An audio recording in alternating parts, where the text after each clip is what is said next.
नमस्ते यहाँहरु सबैलाई मेरो यस च्यानलमा आज हामी ढिलो नगरिकन क्लास 10 को फोर्स भन्ने लेसन पढ्न गइरहेका छौं। ओके, टुडे आज हामी क्लास 10 को फोर्स भन्ने लेसन पढ्न गइरहेका छौं। आशा छ कि तपाईहरु सबैलाई यो लेसन राम्रो लाग्नेछ। मैले मेरो तर्फबाट यो लेसन बनाउनमा सक्दो मेहनत गरेको छु र ओके, ढिला नगरिकन हामी लेसनतर्फ अग्रसर हौं। ओके,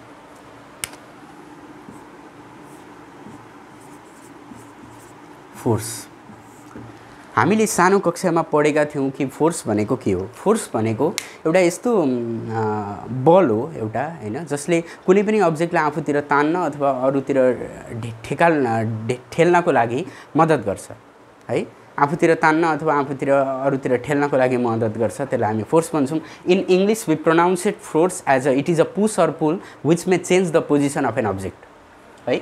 यो कुरा त हामीले अगाडि नै पढिसकेको थियौं। अब फेरि क्लास 10 मा यो फोर्स के कामको लागि, हैन?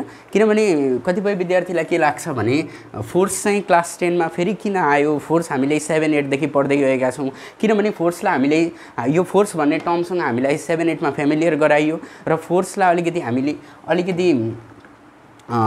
अलिकति ठुलो बनाएर, अलिकति कन्सेप्ट यसको लार्ज बनाएर हामी यो लेसनमा चाहिँ फोर्स मात्रै नभएर ग्राभिटेशनल फोर्स को बारेमा अलि बढी चर्चा गर्नेछौं। Okay, today will read here what do you mean by gravitational force and what do you mean by free fall, weightlessness, okay, gravity, acceleration due to gravity, everything will read from here, okay, today in this class. So let us start about a gravitational force. Okay, what do you mean by gravitational force? Gravitational force भनेको के हो?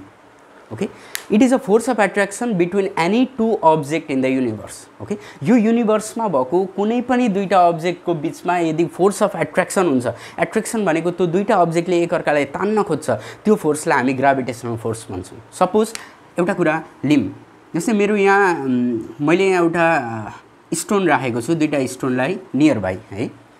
यहाँ मैले एउटा दुईटा स्टोनलाई near by राखेको छु भने यो दुईटा स्टोनले पनि एकअर्कालाई तान्न खोज्छ अरे।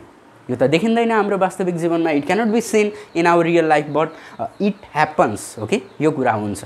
यही फोर्सलाई हामी के भन्छौं? Gravitational force. र ग्राभिटेशनल फोर्स यो दुईटा सानो स्टोनमा मात्र सीमित हुँदैन कि यो कुरा चाहिँ ग्राभिटेशनल फोर्स चाहिँ एकदम ठुलो ठुलो प्लानेटमा पनि होल्ड हुन्छ। Okay, it can be hold in the big planet. Okay, it is the main term of class 10। Okay, यो कुरा चाहिँ एकदम इम्पोर्टेन्ट कुरा हो क्लास 10 मा बुझ्नको लागि। अब ग्राभिटेशनल फोर्सले गर्दा नै के भएको छ त भन्दा, ग्राभिटेशनल फोर्सले गर्दा नै हाम्रो एक्जिस्टेन्स भएको छ भन्न पनि हामीले यदि हामीले यस्तो कुरा भन्यौ, if we say that due to gravitational force only our existence is possible, then we are not wrong. Okay, हामी रङ हुँदैनौँ। Why? Because in our solar system we can see that there is a sun in middle and there are other planets revolving around the sun. सनको वरिपरि अरू planet revolve गरिरहेछ। यहाँ सन भएकोले मात्रै हाम्रो यहाँ अर्थ यही ठाउँमा रहिरहेको छ भन्न हामी सक्छौँ। बिकज सन इज एट्र्याक्टिङ अर्थ। सन र अर्थको बिचमा यस्तो फोर्स अफ एट्र्याक्सन छ जसले गर्दा सनको अर्बिटमा, जस्तै अर्थले आफ्नो अर्बिटमा रिभल्भ गर्न छोडेर अर्को अर्बिट समात्दैन गएर कहिले पनि, किनभने सनले अर्थलाई एउटा फिक्स डिस्टेन्समा रोकेर राख्ने काम गर्छ। That is all due to the gravitational force. Okay, so we define gravitational force as it is a force of attraction, never mind my handwriting. Okay, it is a force of attraction between any two objects in the universe.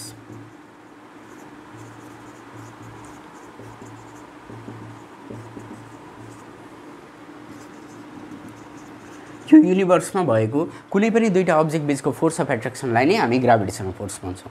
Suppose सन र अर्थको बीचको force of attraction र दुईटा सानो स्टोनको बीचको force of attraction. Okay, यो दुईटा कुरा चाहिँ हाम्रो के हो? ग्राभिटेशनल फोर्स हो। यसलाई हामी ग्राभिटेशनल फोर्स भन्छौँ। ओके, अब अर्को कुरा हामीले के पढ्न गइरहेका छौँ भने, एउटा ग्राभिटेशनल फोर्स सकिसकेपछि म यहाँ अर्को कुरा लेख्छु जसलाई हामी Newton's universal law of gravitation भन्छौँ। ओके, यसलाई एकछिन पज गरेर हेर्नु होला, केही बुझ्नु भएन भने है।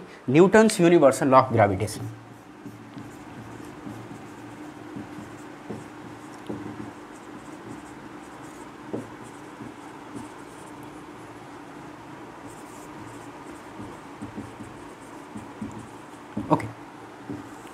न्युटन्स युनिभर्सल लभ अफ ग्राभिटेसनले हामीलाई के कुरा सिकाउँछ भने हामीलाई न्युटन्स युनिभर्सल लभ अफ ग्राभिटेसनले यही ग्राभिटेसनल फोर्सको बारेमा अलिकति डिटेल्ड इन्फर्मेसन हामीलाई दिन्छ। It was defined by the sir Isaac Newton. Okay, sir Isaac न्युटनले यो ल डिफाइन गरेको हुन् है। He is known as a father of physics also. Okay, फिजिक्सको पिता भनेर पनि सर आइजक न्युटनलाई चिन्ने गरिन्छ र उहाँले के भन्नुभएको छ त यो लको बारेमा, what did the Newton state about the universal law of gravitation. यसको यो ल भनेको युनिभर्सल ल हो because it is hold all over the universe. यो ओभरअल युनिभर्समा यो ल होल्ड हुने हुनाले हामी यसलाई युनिभर्सल ल अफ ग्राभिटेसन पनि भन्ने गर्छौँ।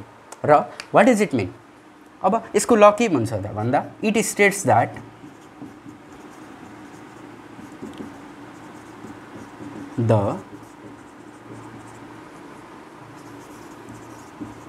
force of gravitation between, हामी यसलाई ग्राभिटेसनल फोर्स पनि भन्छौँ, it states that the force of gravitation between any two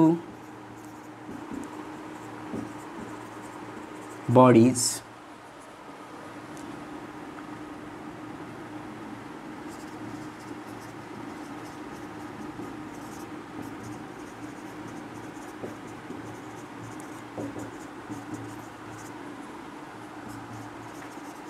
directly proportional to the product of their masses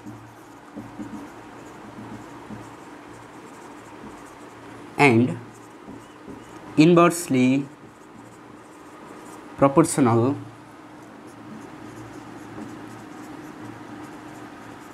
to the square of distance between them.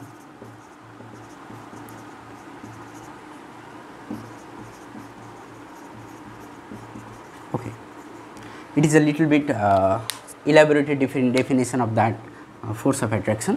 अब force of attraction चाहिँ कसरी हुन्छ भन्ने कुरा हामीलाई न्युटन्स युनिभर्सल ल अफ ग्राभिटेसनबाट थाहा हुन्छ है।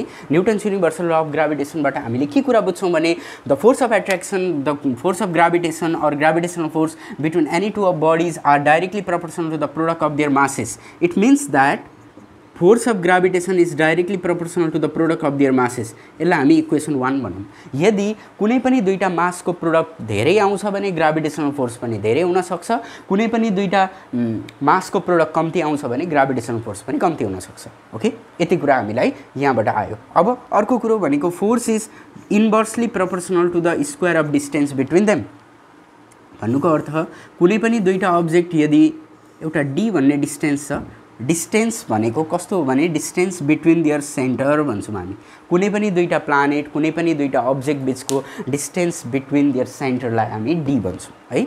जति अब हेरौँ, force is inversely proportional to the square of the distance between them भनौँ भनेपछि जब डिस्टेन्स बढ्ने रहेछ तब ग्राभिटेसनल फोर्स त घट्ने रहेछ है। हामीले के बुझ्यौँ, जब डिस्टेन्स बढ्छ तब ग्राभिटेसनल फोर्स घट्छ, जब प्रोडक्ट अफ द मास बढ्छ तब ग्राभिटेसनल फोर्स बढ्छ, किनभने इट इज डाइरेक्टली प्रोपोर्सनल। एउटा बढ्दा अर्को बढ्ने, एउटा घट्दा अर्को बढ्ने भनेको इन्भर्सली प्रोपोर्सनल। यो इक्वेसन 2 भयो, यसलाई डाइरेक्टली प्रोपोर्सनल हामी इक्वेसन 1 भन्छौँ। Suppose if this mass is 1 kg, okay, this mass is 1 kg, this mass is 1 kg भनेपछि यसको प्रोडक्ट कति भयो 1 kg है। सपोज यो मास 1 kg बाट कति केजीमा चेन्ज भयो 2 kg मा चेन्ज भयो भनेपछि यसको प्रोडक्ट कति भयो 2 × 2 = 4 kg। ओके, 2 × 2 = 4 है। हामी यसलाई के भन्छौँ 4 kg। Understood? That means what does it mean, अब यसले के भन्छ त भन्दा यो 1 kg को मास बिचमा जति ग्राभिटेसनल फोर्स लाग्छ है त्योभन्दा धेरै ग्राभिटेसनल फोर्स चाहिँ 2 kg को मास बिचमा हुन्छ, किनभने product of mass increase then the gravitational force also increase है। यति कुरा हामीले बुझ्छौँ यहाँबाट। ओके, अब हामीले यो दुईटा इक्वेसनलाई यदि कम्बाइन गर्ने हो भने है, on combining both equation, on combining both equation we get, हामी के भेट्छौँ भने F is proportional to m1 m2 by D square. यति कुरा हामी भेट्छौँ। यदि दुईटालाई कम्बाइन गर्ने हो भने m1 m2 माथि राख्ने, डी स्क्वायर त्यसै पनि तल छ, यतापट्टि दुईतिर एफ भएकोले एउटा एफ लेख्यो m1 m2 by D square. यो कुरा हामीले कहाँबाट पायौँ भन्दा न्युटन युनिभर्सल अफ ग्राभिटेसनबाट पायौँ। अब यसमा के हुन्छ भने अब यहाँ प्रोपोर्सनलिटी साइनलाई हटाउनको लागि हामी यहाँ F equals to G m1 m2 by D square लेख्न सक्छौँ। ओके, वास्तवमा यो equation is found by the Newton. Okay, so what is this G mean, यसलाई हामी where G is universal gravitational constant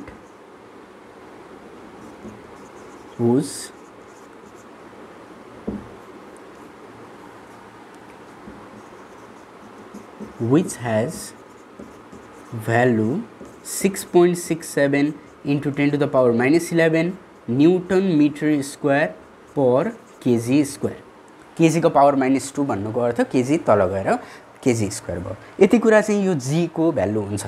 अब हेर है, अब यो इक्वेसन के चाहिँ निस्क्यो है, यो इक्वेसनले हामीलाई के दिन्छ, यो इक्वेसनले हामीलाई force of attraction between any two object separated by a distance d भन्ने कुरा हामीलाई दिन्छ है. यो m लाई हामीले क्यापिटल m पनि भन्न सक्छौं, स्मल m पनि भन्न सक्छौं. यसलाई मैले क्यापिटल m मा चेन्ज गर्दिए है, m1 m2.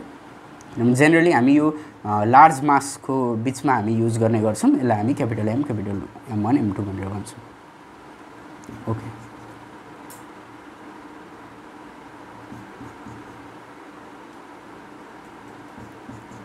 ओके. अब यसबाट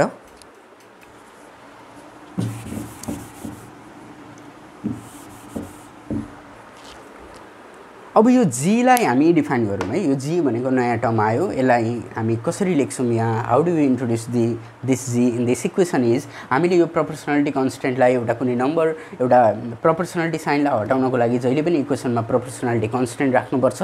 यति बेला न्युटनले प्रोपोर्सनालिटी कन्स्टेन्ट भनेर एउटा g भन्ने भ्यालु राख्नु भएको छ. यो g भन्ने भ्यालुको नाम चाहिँ युनिभर्सल ग्राभिटेसन कन्स्टेन्ट हो, जसको भ्यालु भनेको 6.67 into 10 to the power minus 11 newton metre square per kg square हुन्छ यसको भ्यालु. अब कतिपय स्टुडेन्टलाई लाग्ला what do mean by g, what do mean by Newton's universal of gravitation. अब हामीले हेरौँ हाम्रो equation f = g m1 m2 by d square.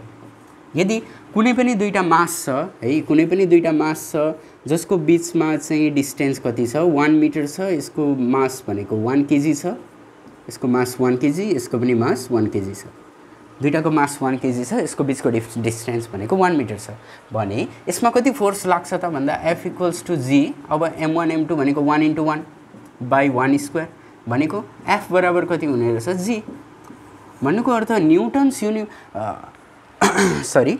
Universal gravitational constant पनि एउटा टाइप अफ फोर्स हो है, सधैँभरि चाहिँ फोर्स हैन, किनभने यसको unit newton metre square per kg square हो. यो it is a type of force which exist when any two bodies of unit mass are separated by a unit distance. कुनै पनि दुईटा bodies of unit mass चाहिँ unit distance मा separate हुन्छन् तब त्यसको बीचको फोर्स अफ एट्र्याक्सन भनेको चाहिँ केसँग बराबर हुँदो रहेछ त, g सँग गएर बराबर हुँदो रहेछ. यति कुरा हामीले बुझ्छौं यहाँबाट. अब हेर, युनिट मास र युनिट डिस्टेन्स भनेको के हो. युनिट मास भनेको प्रत्येक मास 1 केजी हुनु पर्यो, युनिट भनेको 1. युनिट डिस्टेन्स भनेको यसलाई सेपरेट गर्ने डिस्टेन्स चाहिँ केमा हुनु पर्यो, मिटरमा हुनु पर्यो, त्यो पनि भ्यालु 1 है. यसलाई हामी युनिभर्सल ग्राभिटेसनल कन्स्टेन्टको डेफिनेसन भन्छौं. So if anyone asks you what do mean by universal of gravitation, universal gravitational constant भनेर तिमीलाई तपाईहरुलाई कसैले सोध्यो भने हामी के लेख्छौं भने it is a force of attraction which exist between any two object of unit mass separated by a unit distance भनेर हामीले फुल स्टप लेख्यौं भने हाम्रो डेफिनेसन करेक्ट हुन्छ. If anyone is asked what do you mean by universal gravitation constant, यो भिडियोलाई pause गरेर यो डेफिनेसन लेख्न पनि सकिन्छ. म अब ढिलो नगरिकन अर्को च्याप्टरतिर, अर्को टपिकतिर गएँ है. अब हामी यो युनिभर्सल ग्राभिटेसन कन्स्टेन्टलाई नै अलिकति इलाबोरेटेड तरिकाले हेर्छौं. Okay, I don't want to drop this because it is the important equation. हामीलाई यो इक्वेसन चाहिँ एकदम इम्पोर्टेन्ट छ, यो इक्वेसन चाहिन्छ. अब ओके, अब एक्जाममा क्वेसन सोध्छ why the force of attraction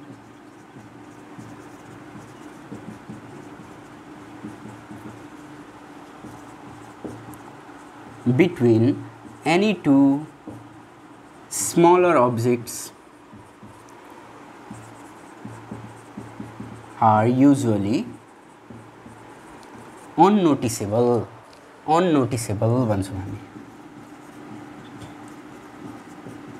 किन चाहिँ सानो सानो अब्जेक्टको बिचमा पनि ग्राभिटेसनल फोर्स हुन्छ भन्यो र यो मार्कर पेनले यो डस्टरलाई किन तान्दैन है, किन ग्राभिटेसनल फोर्स अफ एट्र्याक्सन हुँदैन यो दुईटाको बिचमा, यो पनि हामीलाई अलिकति लाग्छ क्या मनमा कहिलेकाहीँ कि पढ्दै गर्दाखेरि हामीले हुन्छ भनेर पढ्छौँ तर किन हुँदैन। अब हेरौँ ल, यो यदि we have this force formula है, यहाँ फोर्सको फर्मुला छ Gm1m2/d²। सपोज यो मार्कर र डस्टर 1 kg त छैन, सपोज यसलाई मानिलिउँ यसको मास चाहिँ कति छ 1 kg छ। फोर्स इक्वल्स टु Gm1m2 भनेको यसको पनि 1 kg है, यसलाई पनि 1 kg भनौँ, यसलाई पनि 1 kg भनौँ, इन्टु 1 kg/d² भनेको यसलाई 1 मिटरको डिस्टेन्समा राखौँ। यसै गरी एउटा मार्कर सानो सानो अब्जेक्ट छ है, 1 kg को अब्जेक्ट त ठुलो हुँदैन, सानै हुन्छ, यसलाई 1 मिटरको डिस्टेन्सको अपार्टमा राख्यौँ हामीले भने यसको बिचमा फोर्स अफ एट्र्याक्सन कति भयो त भन्दा जी भयो। अघि हामीले डिफाइन गरे जस्तै जी भयो। अब कति फोर्सले तान्दो रहेछ, जी फोर्सले त तान्दो रहेछ नि त होइन, खै त त्यो फोर्स अब किन देखिएको छैन। अब हेरौँ त हामीले एकचोटि जीको भ्यालु स्टडी गरौँ त। जीको भ्यालु कति भयो भने 6.67 × 10⁻11 न्युटन मात्रै हुन्छ, किनभने पर केजी स्क्वायर, हेर है पर केजी स्क्वायर यस्तो गरौँ, newton metre square per kg square हुन्छ। अनि यसलाई त हामीले केजी इन्टु केजीले मल्टिप्लाई गरेको, यो केजी तल अनि यहाँ 1 kg² माथि भयो, अनि मुनिपट्टि कति भयो यता एफ भनौँ एकछिन, भनेपछि कति भयो मिटर स्क्वायर। यो मिटर स्क्वायरले यो मिटर स्क्वायरलाई काट्यो, यो केजी स्क्वायरले यो केजी स्क्वायरलाई काट्यो, किनभने यो तल यो माथि छ, यो माथि यो तल छ है, यसलाई क्यान्सल गर्न मिल्छ। भनेपछि कति फोर्सले तान्दो रहेछ त भन्दा यति न्युटन फोर्सले तान्दो रहेछ। अब यो न्युटन फोर्स चाहिँ के ठुलो फोर्स हो त होइन नि, यो सानो फोर्स हो।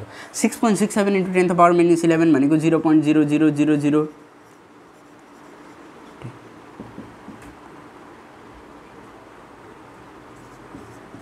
यति न्युटन फोर्सलाई तान्दो रहेछ। अब यो फोर्स देखिन्छ त देखिँदैन। So that's why force of attraction between any two objects are usually unnoticeable भन्ने क्वेसन आयो वाइ भनेर कहिलेकाहीँ एक्जाममा सोधेको हुन्छ। Because when the objects are very small then the force of attraction will come approximately very near to the value of g. g को value को बराबर नै आइपुग्छ हाम्रो value, which value is very small. So that's why the force of attraction between smaller objects are not usually noticeable भनेर भन्न सकिन्छ हामीले, यो कुरा हामीले भन्न सकिन्छ। ओके, अन्डरस्टुड अर नट, यो कुरा बुझ्यो नि। अब अर्को कुरा हामीले बुझ्छौँ भनेपछि स्मलर अब्जेक्टको लागि यो अननोटिसेबल भयो भने लार्जर अब्जेक्टको लागि चाहिँ पक्का नोटिसेबल हुन्छ यो। किनभने एउटा इक्जाम्पल लिउँ, f = Gm1m2/d²। यदि कुनै दुईटा अब्जेक्ट छ यसको मास चाहिँ एकदम ठुल्ठुलो छ, 6 × 10⁻24 kg है, अनि यसको 7 × 10⁻24 kg एकदम ठुल्ठुलो प्लानेट हो यो, यसको बिचको ग्राभिटेसनल फोर्स गराइयो भने चाहिँ यसको भ्यालु हामीले सम फोर्स अफ एट्र्याक्सन पक्का फाइन्ड गर्छौँ। ओके, यसको बारेमा म न्युमेरिकल सेक्सन अर्को क्लासमा गराउँछु। आज चाहिँ हामी थ्योरिटिकल पार्टलाई कम्प्लिट गर्छौँ। Anyhow will want to complete this today in this class. Okay,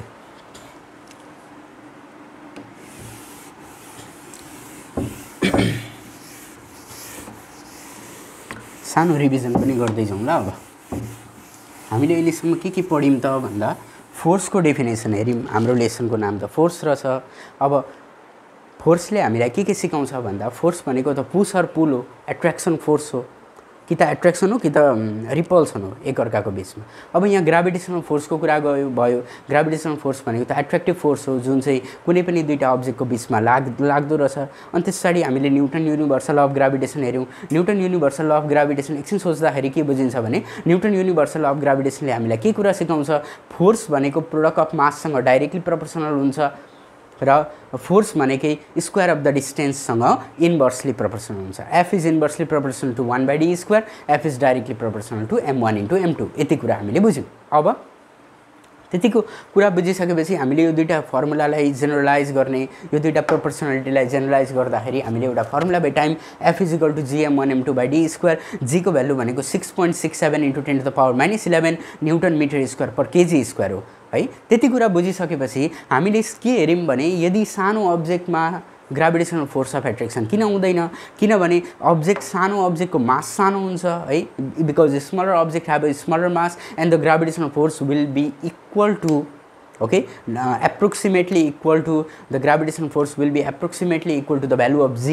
okay g को भ्यालु सँग बराबर हुन्छ हाम्रो ग्राभिटेसनल फोर्स र त्यो फोर्स अफ एट्र्याक्सन चाहिँ एकदमै अननोटिसेबल हुन्छ जुन कुरा मैले देखाइसकेँ यहाँनेरि है ट्राई टु अन्डरस्ट्यान्ड है यो कुरा एकदम सिम्पल छ गाह्रो छैन केही पनि एकदम मजाले बुझ्ने एकदम आनन्दले बुझ्ने है एकदम सिम्पल तरिकाले बुझ्नु पर्यो नाउ त फोर्स अफ एट्र्याक्सन लेखौँ ल अझै छ यसमा g m1 m2 by d square अब हामीलाई कहिले काहीँ एक्जाममा सोधिने गरिन्छ क्या what happen to the gravitational force of attraction when what happened to the gravitational force of attraction when the mass of each object is doubled यदि प्रत्येक मास चाहिँ डबल गरिन्छ है what happens म यहाँ लेख्छु what happens on gravitational force when है gravitational फोर्समा के असर पर्छ जब mass of each object is doubled यदि प्रत्येक अब्जेक्टको मास चाहिँ डबल गरियो भने ग्राभिटेसनल फोर्समा के असर पर्छ अब त्यो कुरा हामी बुझ्छौँ अब हाम्रो फर्मुला के छ F = g m1 m2 by d square भन्ने फर्मुला छ अब हामी के लेख्छौँ भने यहाँ g को भ्यालु त g नै छ अब m1 लाई हामी के लेख्छौँ डबल गरियो भने 2m1 भयो यो पनि 2m2 भयो by d स्क्वायर भनेको डिस्टेन्स बराबर छ भनेपछि यो फर्मुला के भयो त 2 2 4 अगाडि 4 आयो g m1 m2 by d square भनेपछि यसलाई केले मल्टिप्लाई गर्यो कुन नम्बरले 4 नम्बरले 4 ले मल्टिप्लाई गर्यो when mass of each object is doubled force increases by 4 times भन्न मिल्यो हामीले है यहाँबाट प्रुफ भयो नि त when यदि कुनै पनि दुईटा मास चाहिँ कुनै पनि दुईटा अब्जेक्टको मासलाई चाहिँ डबल गरियो भने के हुन्छ भने ग्राभिटेसनल फोर्स 4 टाइम्स बढ्दो रहेछ सिधै कुरा यहाँबाट हेर्ने है अब अर्को कुरा यो क्वेशन एक्जाममा आउँछ है मास of each object is half यदि एउटै प्रत्येक अब्जेक्टको मास चाहिँ हामीले आधा बनाइयो भने के हुन्छ आधा आधा बनाइयो अब यहाँ 1/2 1/2 आधा आधा भनेको 1/2 1/2 हैन हाफ भनेको आधा हो नि त 1/2 1/2 अब यसलाई 1/2 1/2 भने 1/2 1/2 अगाडि आउनु कति भयो 1/4 भयो g m1 m2 by d square मैले एउटै इक्वेसनलाई गरेँ ल नझुक्किने अब यताबाट यता हेरौँ भनेपछि के हुँदो रहेछ when distance is half decreases by 4 times किनभने कतिले डिभाइड गरेको छ यसलाई यो होल टर्मलाई कतिले डिभाइड गरेको छ 1/4 ले 1/4 ले मल्टिप्लाई गर्नु भनेको 4 ले डिभाइड गर्नु हो है भनेपछि यो डिक्रिजेस बाइ 4 टाइम्स सिम्पल अब अर्को क्वेशन आउँछ when distance is doubled है when distance is doubled यदि डिस्टेन्स डबल भयो भने के हुन्छ F = g m1 m2 by d को ठाउँमा के हुन्छ 2d को स्क्वायर हुन्छ हेरौँ है के हुने रहेछ यो स्टुडेन्टले आफै गर्न सकिन्छ यो कुरा 2d भनेको 2 को स्क्वायर 4 d स्क्वायर भनेपछि के हुँदो रहेछ त यसलाई 4 ले डिभाइड गर्यो किनभने हाम्रो इक्वेसन जेनरल त यो हो नि त यो इक्वेसनलाई के फरक पर्दैछ भने 1/4 ले डिभाइड गर्दैछ भनेपछि डिस्टेन्स डबल भयो भने के हुन्छ डिक्रिजेस बाइ 4 टाइम्स सेम कुरा आउँदो रहेछ यहाँनेरि मैले यसो एरोले देखाएँ है यसरी बुझ्नु पर्यो एरोले देखाएपछि किनभने त्यो धेरै कुरा डिस्कसन गर्ने यहाँ मैले लेखेर भएन यो स्टुडेन्टले आफ्नो कपीमा नोट डाउन गर्नु पर्यो यसको एउटा प्रत्येक लेसन बुझिसकेपछि आफ्नो तरिकाले नोट डाउन गर्ने अथवा पढ्दै गर्दाखेरि एकदम नोट गर्नु पर्यो है यो एजुकेसनल भिडियो हो यो अरु जस्तो रमाइलो खालको भिडियो हैन जुन रमाइलो गर्ने छोड्दिने तर यो चाहिँ एक्जाममा आउने भएकोले यो कुरा हामीले एक्जाममा मात्रै आउँछ भनेर पढ्ने हैन यो कुरा के चाहिँ रहेछ साइन्स भन्ने कुरा बुझ्नको लागि पनि हामीले यो चाहिँ बुझ्नै पर्छ है अब when distance is double भयो है अब सरी यो 3 नम्बर यसलाई 4 नम्बर बनाऊँ when distance is half हेरौँ त म यसको कन्क्लुजन भन्छु ल अब when distance is half गरियो भने सपोज फेरि मैले यो लेखेँ यहाँ के भयो मेटाएर गर्दा त हुन्थ्यो होला अब ठिकै छ by d स्क्वायर भनेको d/2 को होल स्क्वायर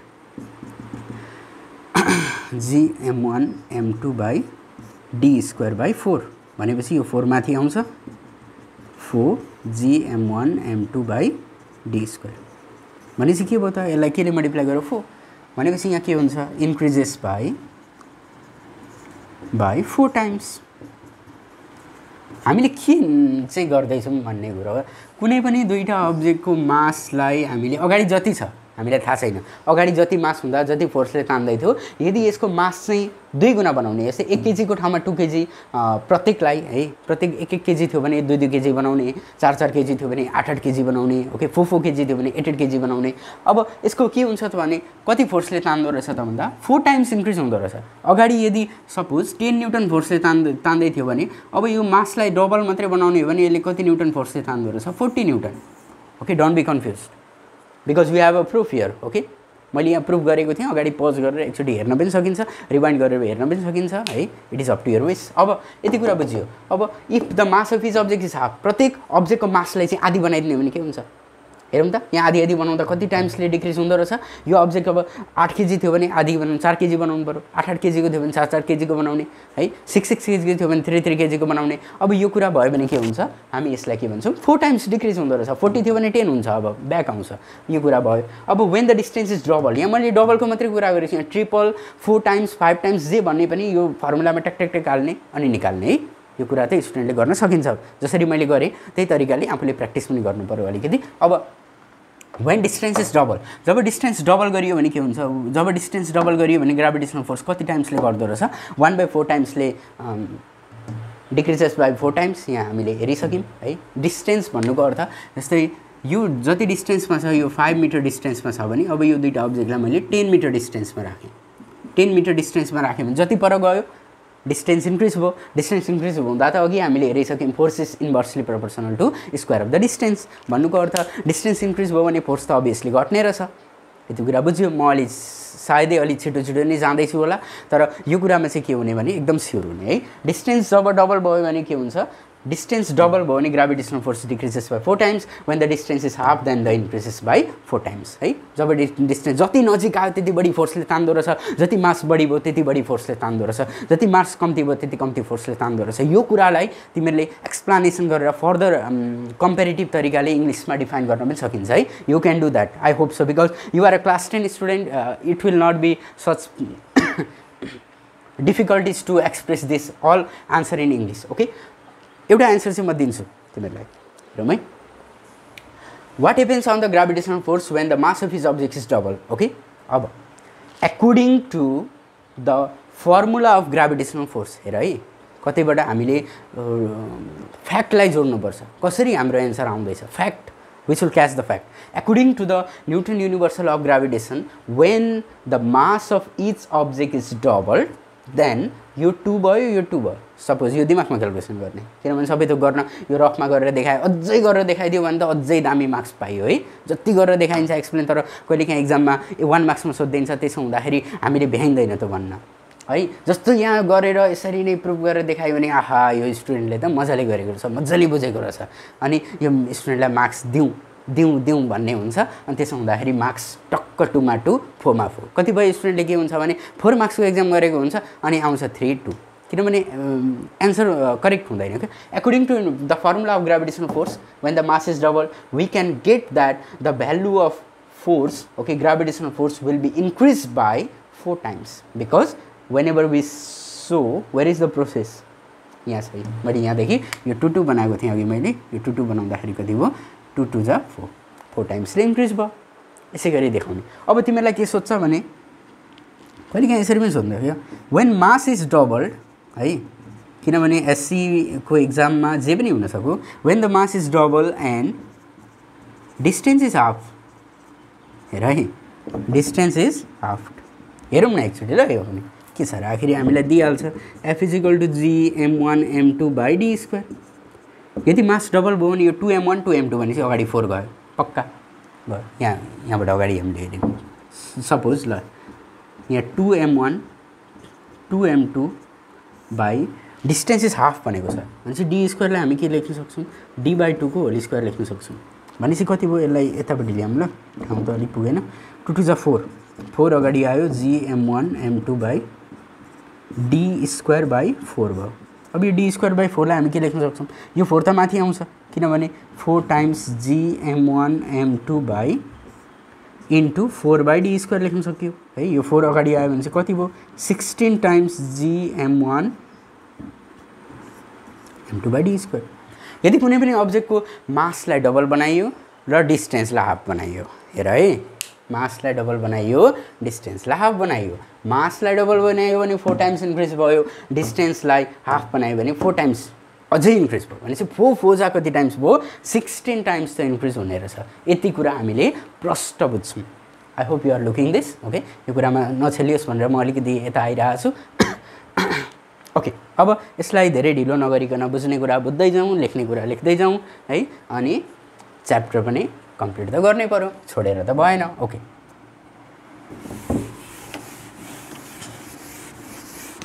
कन्डिसन हामीले हेऱ्यौँ है, यो एकदम इम्पोर्टेन्ट र इन्ट्रेस्टिङ कन्डिसन हो एकदम। I love this type of explanation and I love this type of reading. Okay, मैले पढ्दा पनि एकदम मलाई इन्ट्रेस्टिङ लागेको थियो कुरो। आज मैले सेयरिङ गर्न पाउँदा मलाई अझै धेरै खुसी लागेको छ।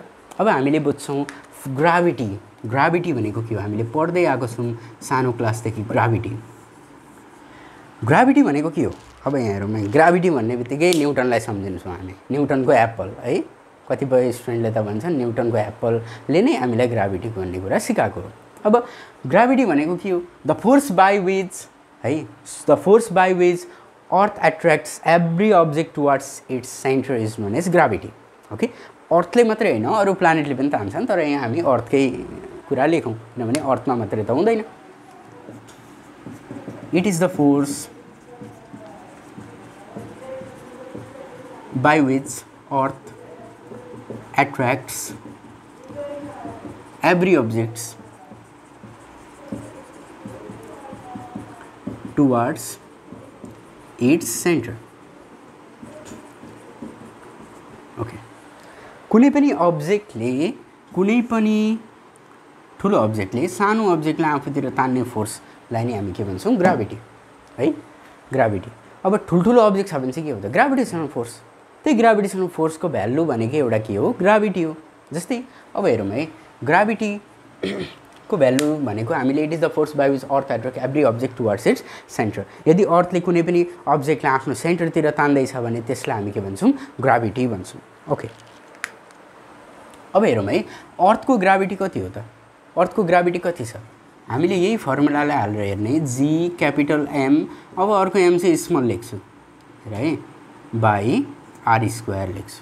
किनभने यो अब्जेक्टलाई अर्थले कति फोर्सले तान्छ त्यही कुरा लेख्छु। किनभने यो अब्जेक्ट ठुलो छ यसलाई क्यापिटल एम, यो अब्जेक्ट सानो छ यसलाई स्मल एम, यति त केही फरक पऱ्यो र परेन।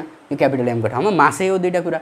अब यहाँ मैले रेडियस किन लेखेँ भने अर्थको डिस्टेन्स जति छ यो अब्जेक्टलाई जति नै टाढा लगे पनि यो कति फरक पर्छ र त्यही भएर हामीले यहाँ आरै लेख्यौँ तलपट्टि है। अब एफको भ्यालु कति हुन्छ भने जीको भ्यालु हामीले हाल्न सक्छौँ 6.67 इन्टु 10⁻11 है, newton metre square per kg square. अनि इन्टु अर्थको मास कति छ भन्दा 6 इन्टु 10⁻24 केजी है। अनि अर्थको रेडियस 6.4 इन्टु 10⁻6 को होल स्क्वायर। अर्थको रेडियस भनेको 6.4 इन्टु 10⁻6 को होल स्क्वायर हो। अब यसलाई हामीले अर्को मास भनेको 1 केजी हो है। यो दुईटा मासलाई चाहिँ हामीले के गरियो भने यदि मल्टिप्लाई गरियो भने के हुन्छ? यो दुईटा मासलाई मल्टिप्लाई गरियो भने फोर्स भनेको कति हुन्छ? 9.8 न्युटन हामी भेट्छौँ। यो भनेको के हो? अर्थले कुनै पनि 1 केजी अब्जेक्टलाई तान्ने फोर्स भनेको कति रहेछ त? 9.8 न्युटन रहेछ। यसैलाई हामी ग्राभिटी भन्छौँ। यसैलाई हामी के भन्छौँ? ग्राभिटी भन्छौँ। यसैलाई हामी चाहिँ ग्राभिटी भन्छौँ। यो कुरा चाहिँ बुझ्नु पर्यो है। अलिकति म यति हेरेर बढी पढाइरहेको छु, त्यही भएर एकदम धेरै एटेन्टिभ हुने, किनभने मैले यो हेरेर एक्सप्लेनेसन भन्नुभन्दा पनि यो बुझाउनुतर्फ चाहिँ म अलिकति अगाडि बढिरहेको छु है। अब यति कुरा बुझिसकेपछि 9.8 न्युटन भनेको के हो? यति फोर्सले तान्दो रहेछ। अब यही पढ्दाखेरि एउटा दुईवटा कुरा पढिहालौँ न त, मास एन्ड वेट भन्ने कुरा पढौँ। यो कुरा पनि एकदम बुझ्नु पर्यो। Mass, what in by mass, what in by weight? The total amount of matter contained in a body is called mass. I repeat once, the total amount of matter contained in a body is known as mass. अब यसले भनेको के हो? अब इङ्ग्लिसमा त बटङ the total amount of matter content in a body is called mass भन्ने हो। अब यसको मिनिङ के हो?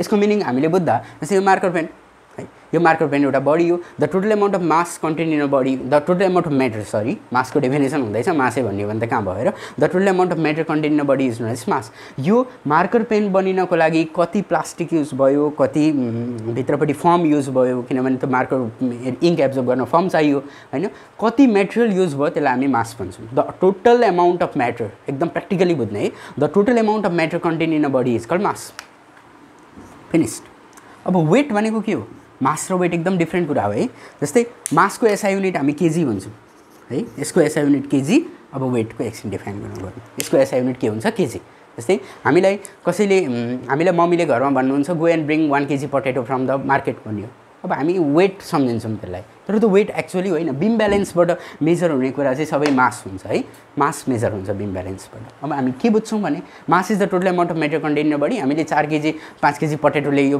बजारबाट 4 or 5 केजी अराउन्ड 10 केजी है ल्यायो भने के हुन्छ वी फिल्स ह्याप्पी ओके किनभने त्यसको वेट बढी छ जस्तो लाग्छ हामीलाई है अनि त्यसलाई हामी मास भन्छौँ अब वेट भनेको के हो the force by which earth attract every object towards the centre is called weight है अर्थले कुनै पनि अब्जेक्टलाई आफ्नो सेन्टरतिर तान्ने फोर्स भनेकै वेट हो जस्तै मास बढ्यो भने अभियसली वेट पनि बढ्छ किनभने कम्ती मास भएको अब्जेक्टलाई अर्थले कम्ती फोर्सले तान्छ जति धेरै मास भयो त्यति बढी फोर्सले तान्छ यसलाई हामी के भन्छौँ वेट अब वेट निकाल्ने फर्मुला भनेको चाहिँ वेट र फोर्स बराबर कुरा हुन् उस्तै कुरा हो अब हामीले पढेको छौँ क्लास 9 मा F = ma भन्ने कुरा है अब यहाँ हामी के पढ्छौँ वेट अब वेट निकाल्नु पर्यो भने त a भनेको के हुन्छ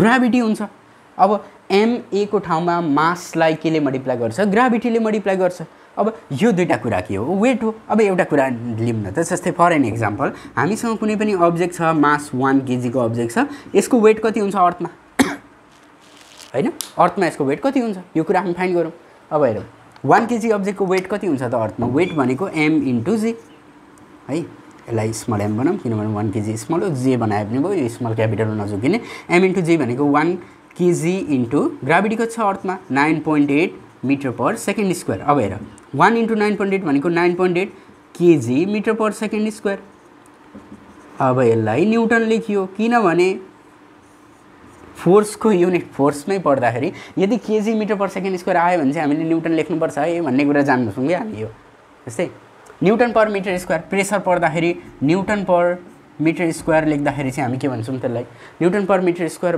भन्यो भने चाहिँ यसलाई हामी के भन्छौँ यसलाई हामी पास्कल भन्छौँ है भन्ने कुरा बुझ्छौँ हामी यसलाई हामी पास्कल भन्छौँ भन्ने कुरा बुझ्छौँ है न्युटन पर मिटर स्क्वायरलाई हामी पास्कल भन्ने कुरा बुझ्छौँ यो कुरा एडिसनल कुरा हो मास र वेटमा नचुकिने यसको एसआई युनिट के हुन्छ न्युटन हुन्छ यहाँ हामीले निकालिसक्यौँ यसको एसआई युनिट केजी हुन्छ सो आई रिपिट वन्स अहिले भरे गरौँ ल रिभिजन एकछिनमा पढ्नुपर्ने कुरा धेरै छ रिभिजनै मात्रै गरेर त कहाँ भयो ओके ग्राभिटीको कुरा it is the force by which earth attract every object towards the centre अर्थले कति फोर्सले तान्छ त्यसलाई हामी ग्राभिटी भन्छौँ अर्थले 1 केजी अब्जेक्टलाई कति फोर्सले तान्दो रहेछ 9.8 न्युटन फोर्सले तान्दो रहेछ यो अर्थको जेनरली अब हामीले बुझ्ने कुरामा ग्राभिटी भनेको 1 केजी अब्जेक्टलाई कति फोर्सले तान्छ 9.8 ले तान्छ अनि यदि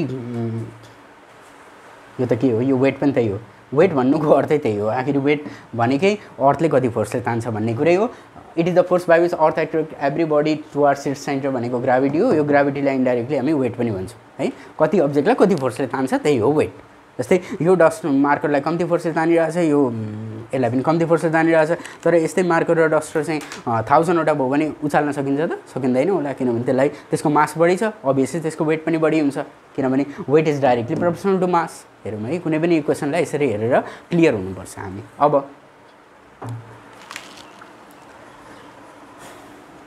ग्राभिटी भन्ने कुरा बुझ्यो है force of attraction okay towards the centre अर्थले कहाँतिर तान्न खोज्छ आफ्नो सेन्टरतिर यो पनि अलिकति हेरौँ न किन सेन्टरको कुरा आयो किनभने यहाँ कुनै अब्जेक्टलाई माथि फ्यालियो भने यो यसो झर्न थाल्छ यहाँ कुनै अब्जेक्टलाई अर्थदेखि माथि फ्याल्यो भने यसो झर्न थाल्छ यहाँ फ्याल्यो भने यसो झर्न थाल्छ किनभने सबैको डिरेक्सन कता छ सेन्टरतिर छ अब यसरी फ्यालेको अब्जेक्ट त उडेर यता आएर त मुनि झर्दैन अर्थमा कहिले पनि झरिन्छ त यसो हो भने त मान्छेलाई यसो उडाइदिने हो भने त उता अमेरिकातिर गएर झर्ने हो भने त किन एरोप्लेनबाट गइराख्नु पर्थ्यो हैन यो एउटा इट इज अ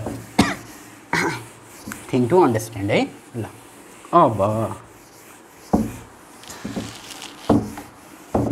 यो भिडियोलाई पज गरेर हेर्न सकिन्छ क्वालिटी कस्तो आइरहेछ यो मलाई थाहा भएन तर पनि तपाईहरु अलिकति एडजस्ट गरेर हेरिदिनु होला है अलिकति एडजस्ट गरेर हेरिदिनु होला screen is not so good okay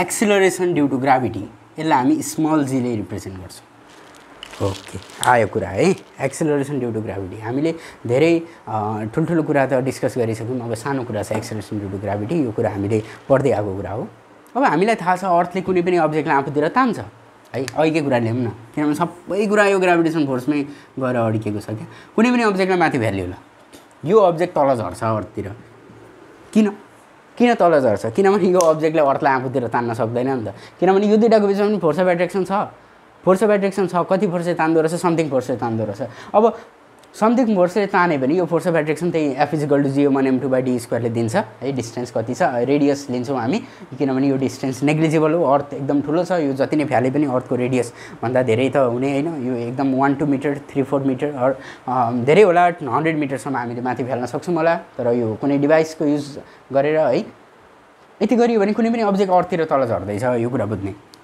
जस्तै यो कुनै पनि अब्जेक्ट यहाँ छ भने यो अब्जेक्ट चाहिँ एक्सिलरेसन ड्यू टु ग्राभिटी भनेको ग्राभिटीले गर्दा यो अब्जेक्टमा एक्सिलरेसन हुन्छ एक्सिलरेसन भनेको के हो भेलोसिटी चेन्ज हुने कुरा हो अब यो भेलोसिटी भनेको के हो त फेरि भेलोसिटी भनेको के हो भने जस्तै कुनै पनि अब्जेक्ट सिधा हिँड्दैछ भने 1 सेकेन्डमा कति हिँड्छ भन्ने कुरा भेलोसिटी हो स्ट्रेट डिरेक्सनमा भेलोसिटी है अब स्पिडतिर गइन मैले भेलोसिटी बुझौँ जे हो त्यही बुझौँ है अब 5 मिटर पर सेकेन्ड भनेको थियो भने यदि कुनै पनि बाइक 5 मिटर पर सेकेन्डको भेलोसिटीमा हिँडिरहेछ भन्नुको अर्थ के हो 5 मिटर पर सेकेन्डको भेलोसिटीमा हिँडिरहेछ कुनै पनि अब्जेक्ट भन्नुको अर्थ के हो भनेपछि उसले 1 सेकेन्डमा 5 मिटर डिस्टेन्स कभर गर्छ हैन उसले 1 सेकेन्डमा 5 मिटर डिस्टेन्स कभर गर्छ अब अर्थबाट माथि कुनै आकाशबाट अर्थमा कुनै अब्जेक्ट झारियो भनेपछि सुरुमा त यसको भेलोसिटी कति हुन्छ 0 मिटर पर सेकेन्ड अब 1 सेकेन्ड पछाडि उसले कति डिस्टेन्स कभर गर्छ 1 सेकेन्ड पछाडि उसको भेलोसिटी कति हुन्छ 9.8 मिटर पर सेकेन्ड हुन्छ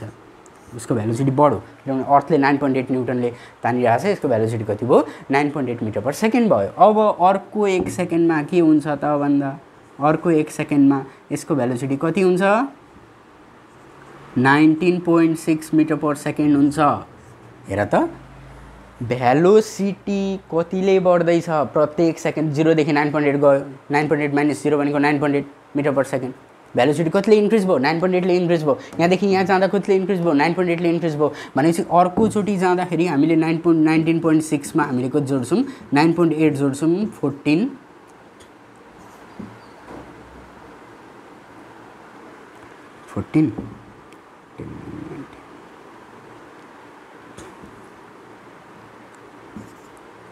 समथिङ 29.4 बाट चाहिँ के हुँदो रहेछ झर्दो रहेछ है अर्को डिरेक्सनमा कति हुन्छ यसको भेलोसिटी 29.4 मिटर पर सेकेन्ड त्यही भएर त मान्छे के भन्छ प्यारासुट नलाइकन कोही हाम फाल्यो भने एउटा सीमित एउटा कुनै फिक्स डिरेक्सनमा हामीले हेर्छौँ डिस्कभरी च्यानलतिर एउटा फिक्स मोमेन्टमा 2-3 सेकेन्डको बिचमा प्यारासुट खोल्न पाएन भने उसको इमिडिएटली डेथ हुन्छ वाइ बिकज जति तल आउँछ उसको भेलोसिटी त्यतिले बढ्दैछ है 1-2 सेकेन्डको कुरो त होइन उसले 1 सेकेन्डमा 29.4 मिटर डिस्टेन्स ट्राभल गर्दैछ मुनि किनभने उयलले गर्दा एक्सिलरेसन ड्यू टु ग्राभिटीले गर्दा यही हो हाम्रो एक्सिलरेसन ड्यू टु ग्राभिटी अब यसलाई कसरी डिफाइन गर्ने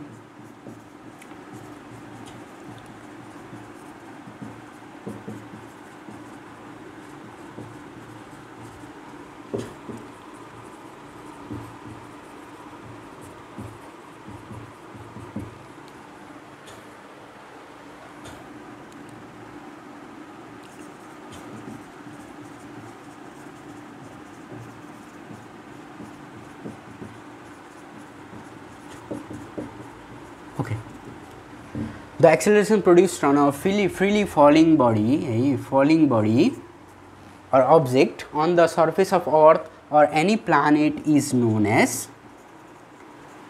acceleration due to gravity. Is known as acceleration due to gravity. We call it like this. Okay.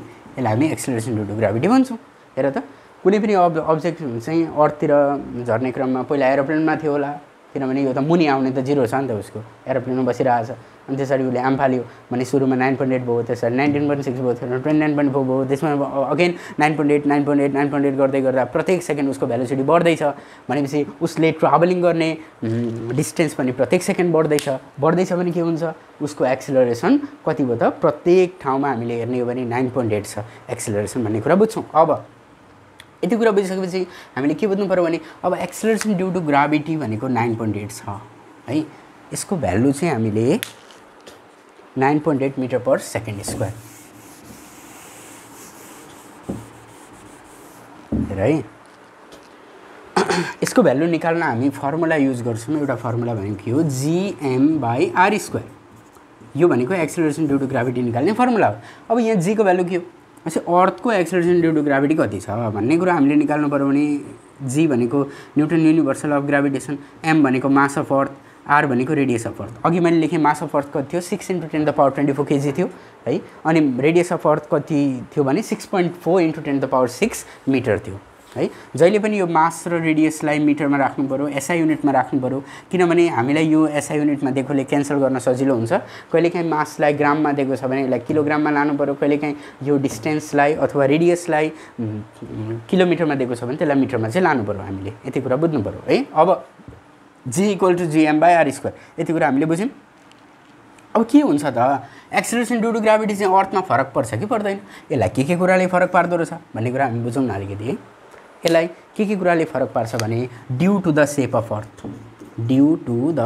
अर्थ हेरौँ ल छिटै है सेप अफ अर्थ। अब कति पनि बेर लाग्दैन अब it doesn't take more time now okay it will be ended within 20 minutes. I try to end within 20 minute. अब म 20 मिनट भित्रमा यो भिडियोलाई इन्ड गर्न खोज्छु। अब हेर due to the shape of earth अब हाम्रो अर्थ कस्तो छ त कम्प्लिटली स्पेरिकल छैन हाम्रो अर्थ कस्तो छ यस्तो खालको ओभल छ लाइक ओरेन्ज हामीले पढ्दैछौँ सानो क्लासमा our earth shape is like orange भनेर पढिरहेको थियौँ। ओरेन्ज भनेको कस्तो हो भन्दा यो इक्वेटोरियल रिजनमा अर्थ फ्ल्याट छ पोल्समा अर्थ कम्ती छ भनेपछि रेडियस इक्वेटोरियल रिजनमा बढी हुने रहेछ पोल्समा के हुने रहेछ कम्ती हुने रहेछ। अब radius at poles is less than radius at equator भन्न सक्यो हामीले है radius at poles is less than radius at equator okay यो कुरा बुझ्यो भनेपछि के हुन्छ। अब हेरौँ है यहाँ इक्वेटरको रेडियस हालौँ यो रेडियस बढी भयो भने त ग्राभिटीको भ्यालु कम्ती हुने रहेछ भनेपछि इक्वेटरमा के हुने रहेछ ग्राभिटीको भ्यालु पनि के हुने रहेछ कम्ती हुने रहेछ है। एक्सेलरेसन ड्यू टु ग्राभिटीको भ्यालु चाहिँ इक्वेटोरियल रिजनमा के हुने रहेछ कम्ती हुने रहेछ बुझ्यो कुरो। एक्सेलरेसन ड्यू टु ग्राभिटीको भ्यालु चाहिँ इक्वेटोरियल रिजनमा कम्ती हुने रहेछ किनभने अर्थको रेडियस इक्वेटोरियल रिजनमा बढी छ जहाँ रेडियस बढी हुन्छ ग्राभिटीको भ्यालु कम्ती हुन्छ अनि अर्थको रेडियस पोलमा कम्ती छ जहाँ रेडियस चाहिँ कम्ती हुन्छ त्यहाँ ग्राभिटीको भ्यालु बढी हुन्छ डोन्ट बी कन्फ्युज है। यो यसैले हामीलाई सबै थोक भन्छ due to the shape of अर्थको सेपले गर्दा ग्राभिटीको भ्यालु चेन्ज हुन्छ। अनि अर्को कुरो भनेको सेकेन्ड नम्बरमा due to the height from earth जस्तै अर्थदेखि कुनै पनि एउटा डिस्टेन्समा गयो भने यहाँ चाहिँ एक्सेलरेसन ड्यू टु ग्राभिटीको भ्यालु कति हुन्छ त है यहाँ चाहिँ एक्सेलरेसन ड्यू टु ग्राभिटीको भ्यालु कति हुन्छ त्यहाँ चाहिँ भन्ने कुरा हामी बुझ्छौँ यहाँ। अब हेरौँ कुनै पनि अर्थदेखि माथिल्लो डिस्टेन्समा गइयो भनेपछि के हुन्छ त त्यहाँनेरि गइयो जस्तै हामी माउन्ट एभरेस्ट चढ्नको लागि गयौँ माथि भनेपछि अब हाम्रो रेडियसमा अलिकति बढाउँ है रेडियसलाई बढाउँ एक्ज्याक्ट भ्यालु फाइन्ड गर्ने हो भने त रेडियसलाई बढाउनै पर्यो gm/r+h को होल स्क्वायर। यो h भनेको के हो हाइट अफ माउन्ट एभरेस्ट यसलाई हामी h भन्छौँ okay.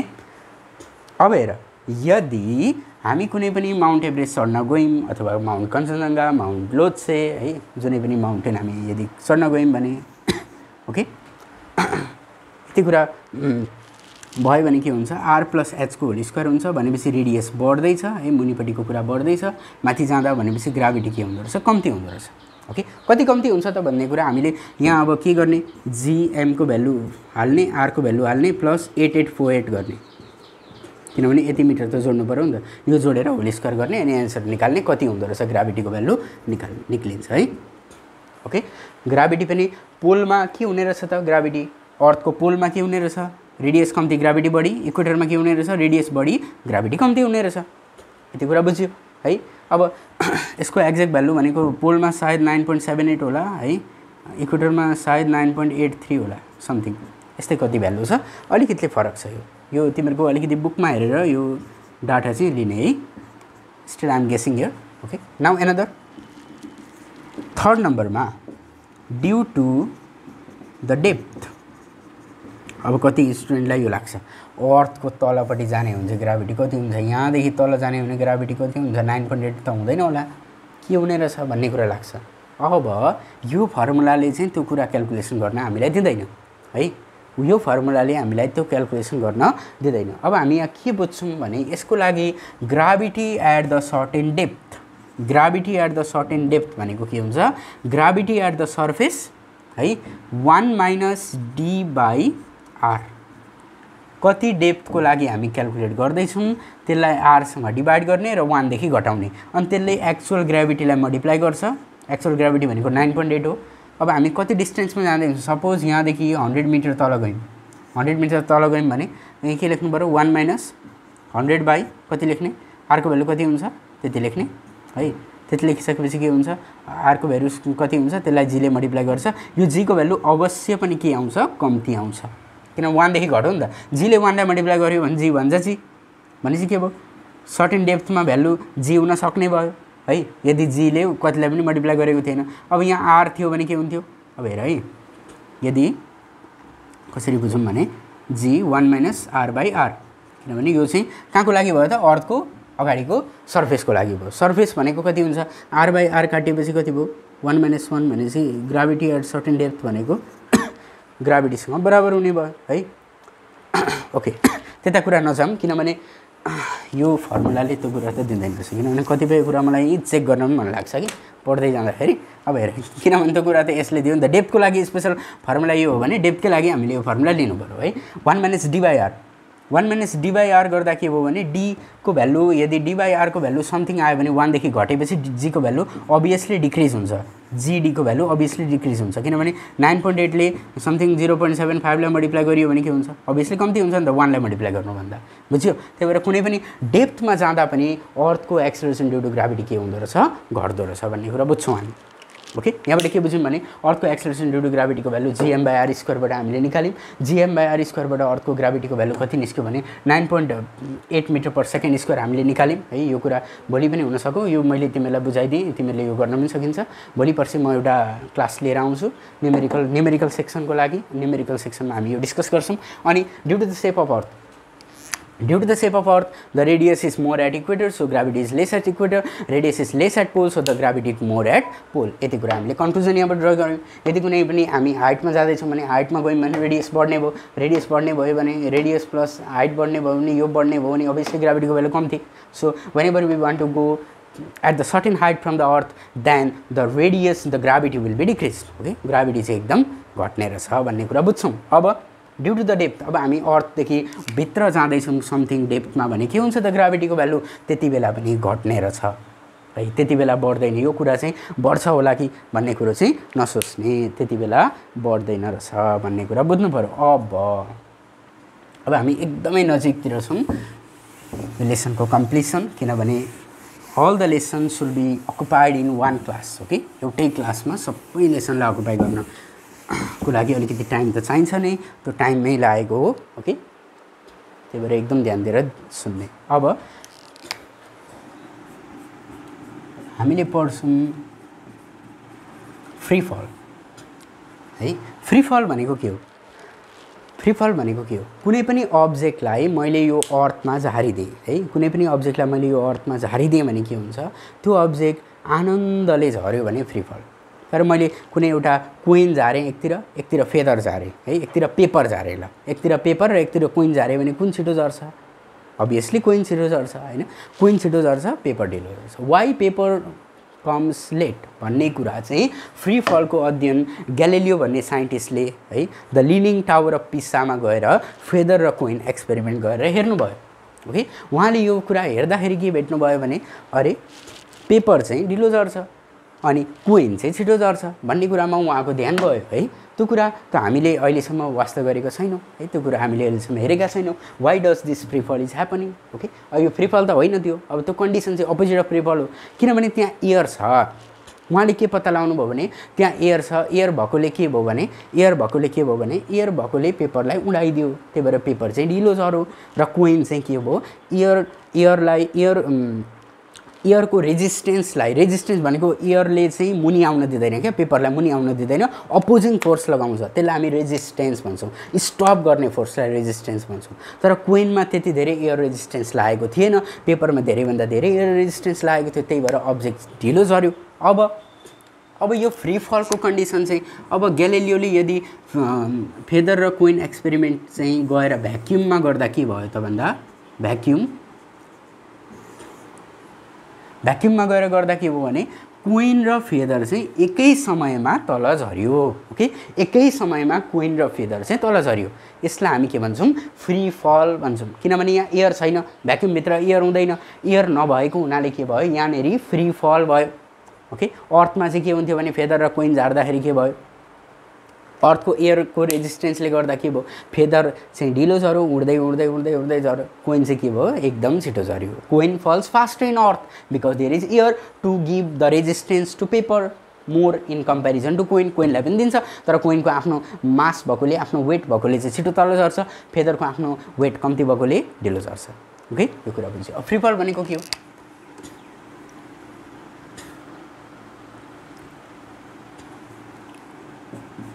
it is the condition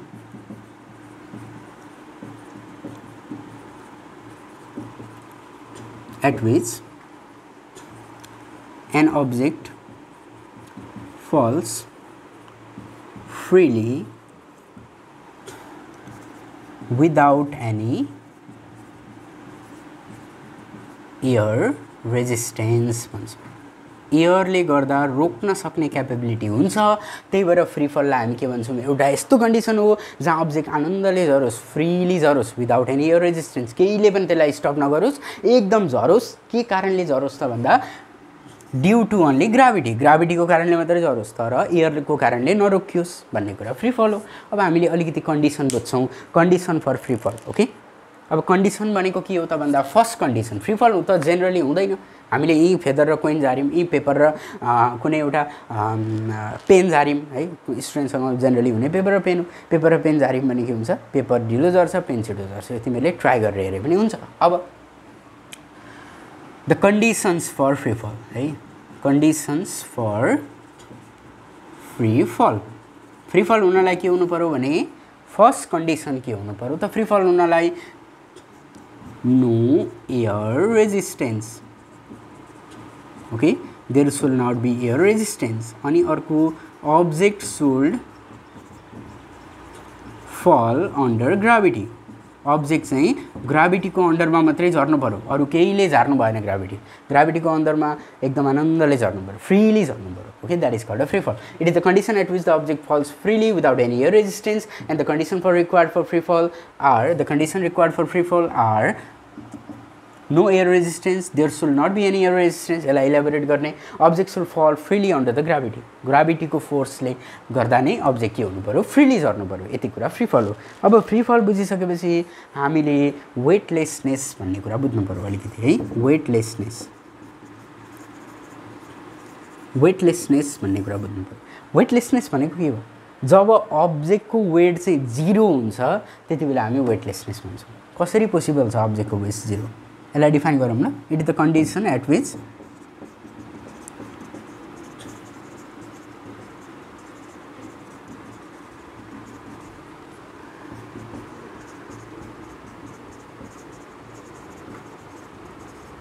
weight of an object,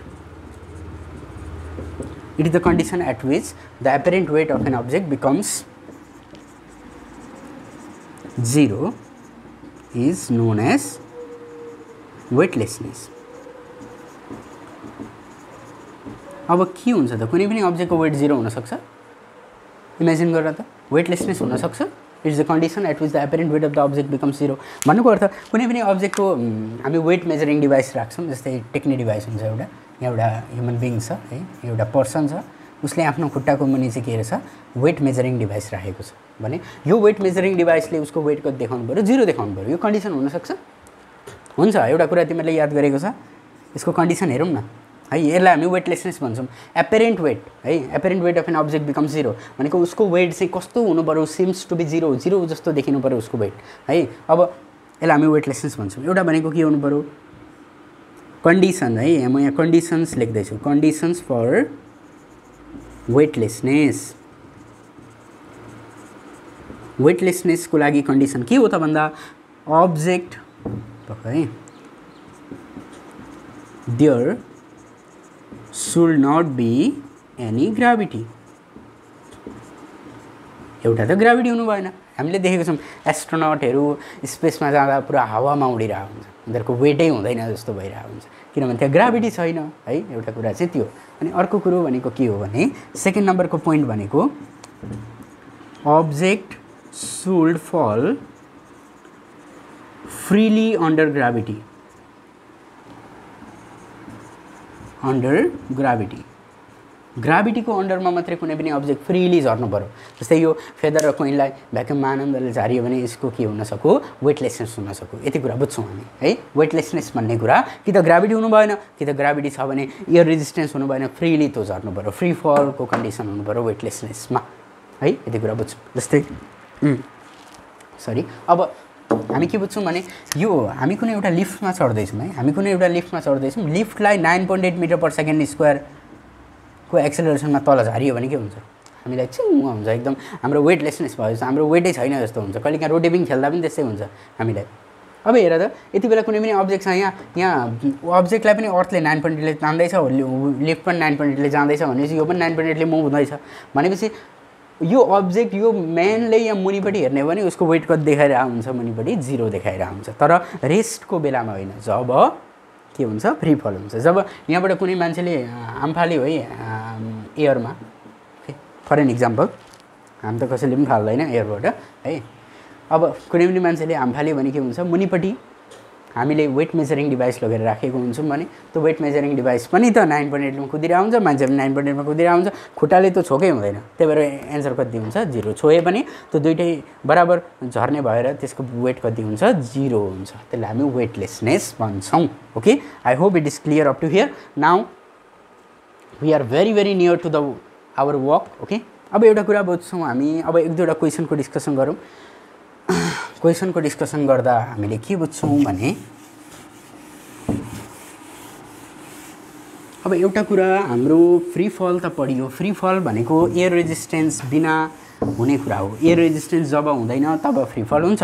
जब हामी मुनमा गएर कुनै पनि कुरालाई झार्छौँ भने मुनमा बराबर टाइममा झर्छ, त्यो फ्री फल हुन्छ। अब एयर रेजिस्टेन्सको फाइदा के हो अथवा एयरको फाइदा के हो? वी क्यान ब्रेथ होइन, अक्सिजन इज निडेड। अब अर्थमा एयरै थिएन भने हामीले ब्रेथ गर्न सकिँदैन थियो, एयर छ, त्यही भएर त त्यसले रेजिस्ट गर्छ। र अर्को कुरा फाइदा भनेको whenever if any person jumps from a parachute, okay, एउटा क्वेसन आउँछ क्या,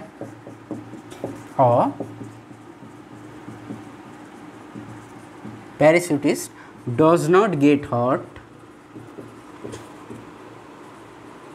when he jumps from a significant height y.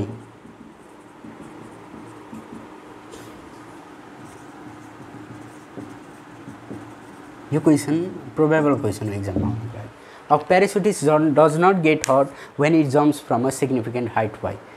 Okay, अब हामी भन्नु when a parachutist jumps from a significant height and when he opens his parachute. Okay, parachute जब उसले खोल्यो, एकदम प्यारासुट खोल्यो भने के हुन्छ, ड्यू टु एयर रेजिस्टेन्स। अब प्यारासुटको एरिया कति भयो त? प्यारासुटको एरिया ठुलो भयो, पहिला मान्छेको एरिया सानो थियो, उसलाई एयर रेजिस्टेन्स कम्ती पर्थ्यो। अब उसले के खोल्यो? प्यारासुट खोल्यो। यहाँ छ पर्सन है, a person is here. Whenever he or she opens the parachute, then what happens? The air resistance decrease the velocity of a person. Okay, air रेजिस्टेन्सले गर्दा प्यारासुट खुल्यो, प्यारासुटको लार्ज सर्फेस एरियाले गर्दा एयर रेजिस्टेन्स बढ्यो। Air resistance बढिसकेपछि उसलाई के भयो? उसको फ्री फल हुन पाएन है, उसको फ्री फल हुन पाएन र के भयो उसको भेलोसिटी डिक्रिज भयो, then the person falls with the constant velocity called the terminal velocity. हामी त्यो कन्स्टेन्ट भेलोसिटीलाई के भन्छौँ, constant velocity or terminal velocity. हामीले देखेको छौँ नि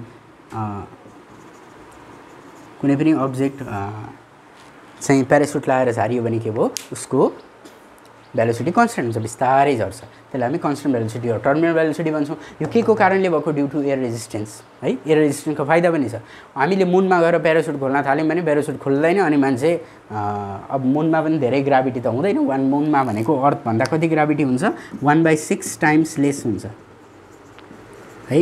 एराउन्ड अर्थको ग्राभिटी 9.8 थियो भने मुनको ग्राभिटी 1.6 हुन्छ, 1.63 समथिङ हुन्छ, यसलाई हामी 1.6 भन्छौँ एप्रोक्सिमेट भ्यालुमा। ल अब मैले सक्न खोजेँ, अब हामी एउटा क्विक रिभिजन गर्छौँ। हामीले आज के पढ्यौँ, ग्राभिटेसनल फोर्स पढ्यौँ। ग्राभिटेसनल फोर्स भनेको तान्ने फोर्स अरे के हो त ग्राभिटेसन फोर्स भन्दा, it is a force of attraction हो।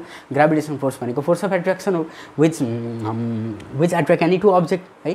अनि न्युटन्स युनिभर्सल लअ अफ ग्राभिटेसनले हामीलाई के भन्यो भन्दा force of attraction is directly proportional to the product of mass and the force of attraction is inversely proportional to the square of the distance between them. यति दुईवटा कुरा बुझ्यो। अनि त्यस पछाडि हामीले के बुझ्यौँ त, त्यस पछाडि भन्दा हामीले ग्राभिटीको कुरा गऱ्यौँ। ग्राभिटी भनेको फोर्स अफ एट्र्याक्सन है। त्यसमा हामीले 2-4टा कन्डिसन पनि बुझेका थियौँ अगाडि। जब मास डबल भयो भने के हुन्छ, मास हाफ भयो भने के हुन्छ, डिस्टेन्स डबल भयो भने के हुन्छ, डिस्टेन्स हाफ भयो भने के हुन्छ।